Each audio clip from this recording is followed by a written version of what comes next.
kembali dalam pembelajaran bahasa Indonesia. Anak-anak, hari ini kita akan belajar materi baru yaitu tentang menelaah struktur dan ciri kebahasaan teks prosedur. Miss Ajeng harap kalian dapat memahami materi yang akan Miss Ajeng sampaikan berikut ini. Hari ini kita akan belajar tentang struktur dan ciri kebahasaan teks prosedur. Struktur teks prosedur terdiri dari dua jenis anak-anak. Yang pertama ada struktur teks prosedur cara membuat dan struktur teks prosedur cara melakukan pekerjaan. Mari kita lihat penjelasan satu persatu struktur teks prosedur. Struktur teks prosedur cara membuat dibedakan menjadi 4 anak-anak. Yang pertama ada tujuan, yang kedua bahan dan alat, yang ketiga langkah, dan yang keempat adalah penutup. Mari kita lihat contoh teks prosedur cara membuat. Di dalam teks tersebut dikemukakan ada tujuan, ada bahan dan alat, langkah, dan juga penutup. Nah, di bagian tujuan ini adalah sebagai pengantar umum, sebagai penanda apa yang akan dibuat atau apa yang akan dilakukan, dan juga bisa sebagai motivasi. Seperti itu anak-anak. Nah, lalu di bagian bahan dan alat ini berisi memerinci bahan dan alat dengan ukuran yang akurat. Anak-anak bisa melihat di sini ada 400 gram nasi merah, ada ukuran yang akurat dan ada bahan-bahannya seperti itu. Bisa juga ditambahkan alat-alat yang digunakan. Lalu di bagian langkah ada urutan langkah secara rinci per tahap. Yang pertama, yang kedua, yang ketiga, langkah-langkah selanjutnya dan sebagainya. Lalu di bagian penutup ini adalah isinya ada tentang keuntungan dan ucapan selamat, dan juga ada penutupnya seperti itu, simpulannya apa, seperti itu.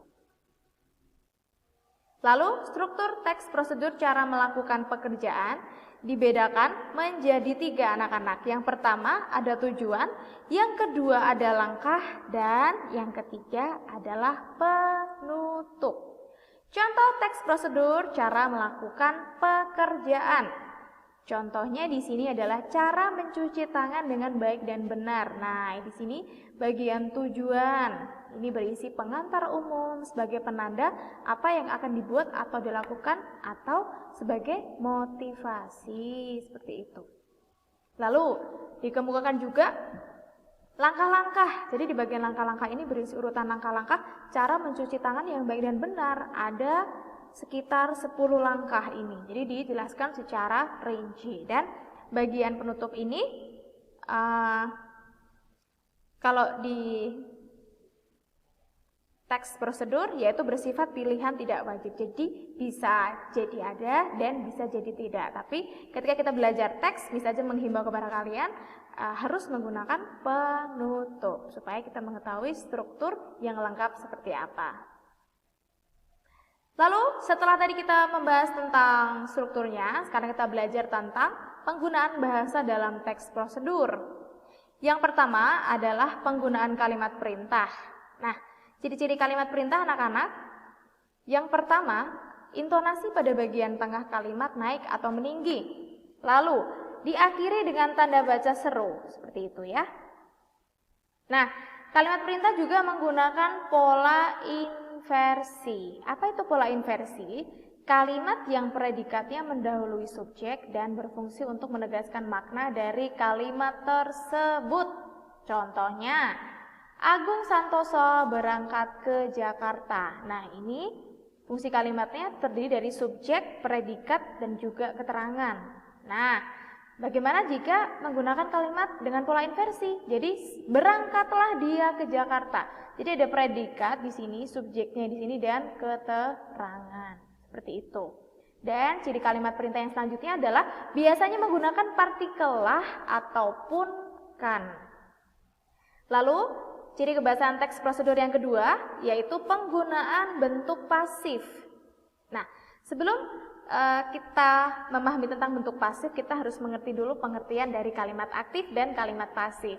Kalimat aktif adalah kalimat yang subjeknya aktif melakukan sesuatu. Sedangkan kalimat pasif adalah kalimat subjeknya dikenai sesuatu pekerjaan. Contohnya seperti ini anak-anak. Kalimat aktif, Ranu sedang menyiram tanaman. Bagaimana kalimat pasifnya? Tanaman sedang disirami Renu. Lalu contoh lagi, Anda sebaiknya menekan tombol keyboard dengan lembut. Kalimat pasifnya, tombol keyboard sebaiknya ditekan dengan lembut. Seperti itu anak-anak, Miss Ajeng berharap kalian memahami materi kebahasaan ini. Lalu ciri yang ketiga yaitu penggunaan kriteria batasan.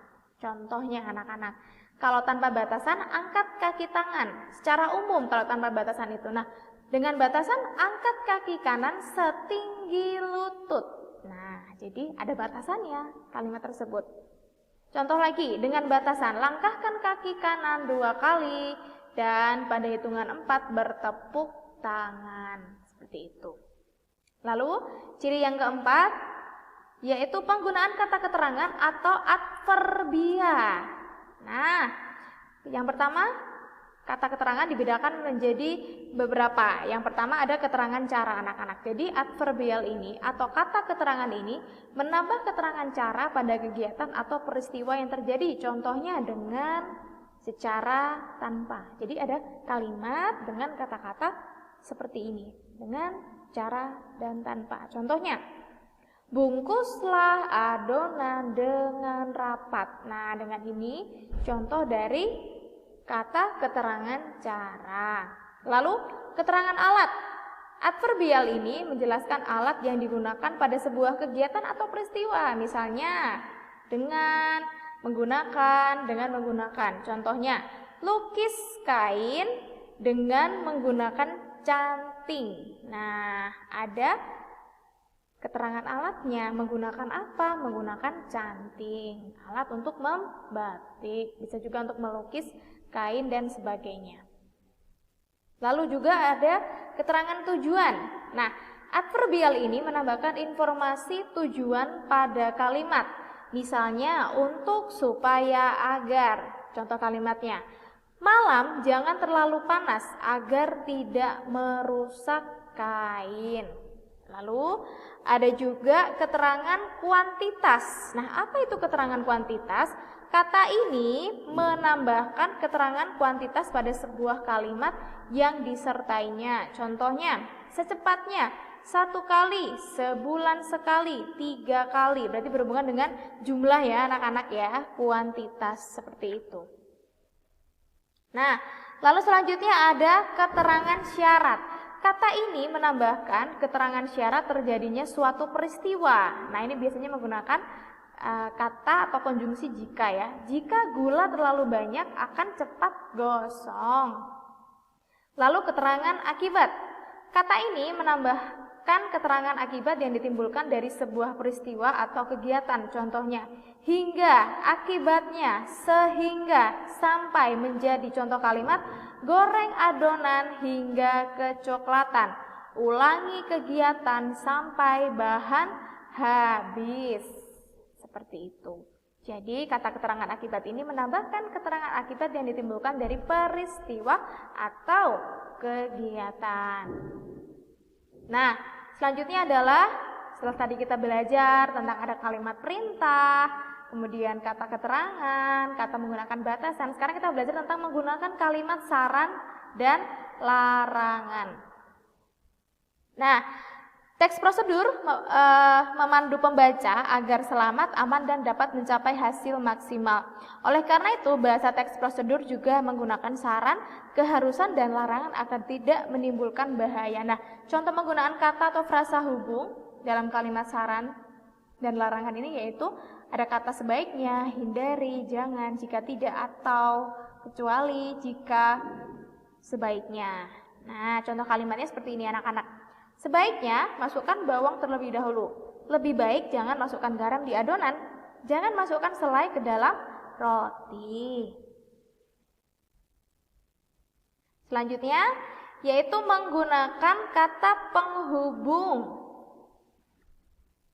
dan kata pelesapan, seperti itu ya. Nah, pelesapan ini adalah penghilangan bagian tertentu yang sama dan sudah disebutkan sebelumnya. Contoh pelesapannya anak-anak. Aduk terus tepung dan santan yang dimasak hingga mengental dan berwarna kecoklatan. Kita bisa melesapkan, kita bisa menghilangkan bagian tepung dan santan yang dimasak. Contohnya, aduk terus hingga mengental dan berwarna kecoklatan. Supaya kalimat-kalimatnya tidak, istilahnya itu tidak ganda seperti itu ya. Lalu misalkan contohnya, angkat adonan dan setelah dingin cetak hingga membentuk persegi panjang. Kalimat yang lengkap seperti ini. Angkat adonan dan setelah dingin cetak hasil tepung dan santan yang telah mengantal hingga membentuk persegi panjang. Kalau lengkap kalimatnya terlalu panjang seperti itu. Nah, makanya butuh pelesapan ini, ada penghilangan bagian tertentu seperti itu supaya kalimatnya mudah untuk dipahami. Itulah tadi pembahasan tentang struktur dan ciri kebahasaan teks prosedur. Bagaimana anak-anak kelas 7 sudah memahaminya atau belum? Kalian bisa bertanya materi yang belum kalian pahami pada Miss aja, misalnya lewat WA maupun chat di Google Classroom. Setelah ini akan ada tugas, jadi selamat mengerjakan dan jangan lupa kerjakan sebelum tingkat waktu yang telah ditentukan. Sampai jumpa, sampai bertemu pada